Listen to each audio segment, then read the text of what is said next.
Yalta कराराचा भंग कोणत्या देशाने केला? टीईटी 2021 साली हा प्रश्न आला होता आणि ऑप्शन आहेत अमेरिका, रशिया, इंग्लंड, जपान. आणि याचे योग्य उत्तर असणार आहे रशिया म्हणजेच सोव्हिएत युनियन. चला तर जाणून घेऊया याचं स्पष्टीकरण. पहा, फेब्रुवारी 1945 मध्ये दुसऱ्या महायुद्धाच्या अखेरच्या काळात अमेरिका, इंग्लंड आणि सोव्हिएत युनियन म्हणजे रशिया यांच्यात याल्टा परिषद झाली होती. आता त्यावेळी अमेरिकेचे जे प्रमुख अध्यक्ष होते, राष्ट्राध्यक्ष ते रुझवेल्ट होते.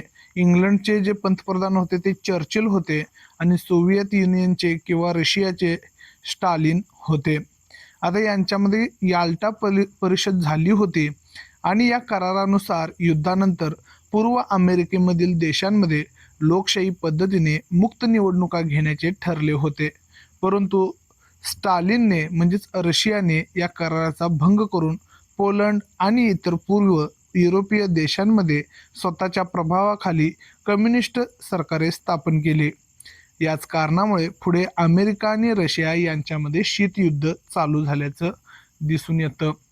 मित्रो, हा व्हिडिओ जर आपल्याला आवडला असेल तर लाईक करा आणि शेअर करायला विसरू नका.